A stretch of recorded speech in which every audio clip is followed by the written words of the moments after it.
आदरणीय गुरुजन वर्ग व माझ्या मित्रमैत्रिणींनो, आज 26 जानेवारी प्रजासत्ताक दिवस प्रत्येक भारतीयांसाठी अभिमानाचा आणि उत्साहाचा दिवस आहे. आपला भारत देश 15 ऑगस्ट 1947 रोजी स्वतंत्र झाला व भारताची लोकशाही राज्यघटना 26 जानेवारी 1950 रोजी अंमलात आली. म्हणून हा दिवस प्रजासत्ताक दिन म्हणून साजरा केला जातो. एवढे बोलून मी माझे 2 शब्द संपवते. जय जय. यानंतर आयुष कदम हे आपले मनोगत व्यक्त करेल. करो स्वातंत्र्यवीरांचे करुणी स्मरण साजरा करूया प्रजासत्ताक दिन साजरा करूया प्रजासत्ताक. आदरणीय व्यासपीठ शिक्षकवृंद व माझ्या मित्र मैत्रिणींनो, आज 26 जानेवारी हा आपला 77वा प्रजासत्ताक दिन. हा दिवस आपल्या देशासाठी अत्यंत महत्त्वाचा आहे. या दिवशी आपण आपल्या संविधानाचा स्वीकार केला आणि एका नव्या लोकशाही पर्वाची सुरुवात केली. धन्यवाद. जय हिंद, जय महाराष्ट्र, वंदे मातरम. नंतर अनुष्का कदम आपले मनोगत व्यक्त करेल. मी आता 4थी शिकते. माझे नाव अनुष्का माधव कदम आहे. दिवस साजवण्याचा तुमच्या आमच्या आनंदाचा, देशाच्या गौरवाचा, अभिमानाचा आणि उत्साहाचा दिवस हा आपल्या न्यायाचा विजय असो, प्रजासत्ताक दिनाचा विजय असो, प्रजासत्ताक दिनाचा.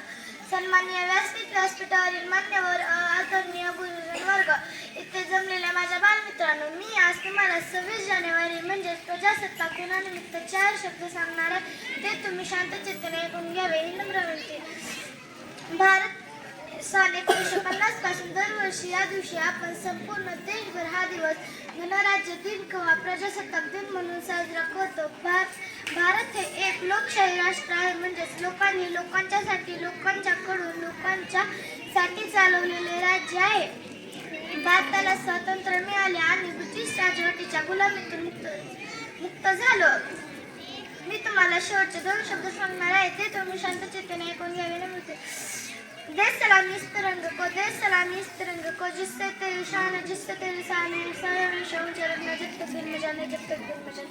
एवढे बोलून मी माझ्या बहिणीला जय हिंद, जय भारत. यानंतर प्रिया कदम आपले मनोगत व्यक्त करेल. दिवस हा सोन्याचा, तुमच्या माझ्या आनंदाचा दिवस, हा सोन्याचा, तुमच्या माझ्या आनंदाचा, देशाच्या गौरवाचा, अभिमानाचा आणि उत्सव दिवस, आपल्या न्यायाचा विजय असो, प्रजासत्ताक दिनाचा प्रजासत्ताक दिन. सामान्य व्यासपीठावरील मान्यवर, वंदनीय गुरुजन वर्ग आणि माझ्या बालमित्रांनो, आज 26 जानेवारी म्हणजे आपला प्रजासत्ताक दिन. आपल्या या आवडत्या सणानिमित्त मी आपणास काही 4 शब्द सांगणार. ते आपण शांतपणे ऐकून घ्यावेत अशी मी नम्रपूर्वक विनंती करीत आहे. सन 1950 पासून दरवर्षी आपण सारे संपूर्ण देशभर प्रजासत्ताक दिन किंवा गणराज्य दिन म्हणून साजरा करतो. स्वातंत्र्य हे लोकशाही राष्ट्र आहे. देशाला स्वातंत्र्य मिळाले आणि आपण ब्रिटिश राजवटीच्या गुलामी मुक्त झालो, जो खंडातून मुक्त झालो. स्वातंत्र्य, समता व न्याय देणारी, माणसाला माणुसकीने हक्क देणारी राजवट सुरू झाली. या सगळ्यांचा पाया होता भारताची राजघटना. भारतीय लोकसंख्येमुळे जास्त होती. शेवटी मोठे वाढ होते. शेवटी ही जबाबदारी डॉक्टर बाबासाहेब आंबेडकर यांच्यावर सोपवण्यात आली आणि ती त्यांनी लिहिल्या पेलली. एवढं बोलून मी माझे भाषण संपवते. जय हिंद, जय महाराष्ट्र.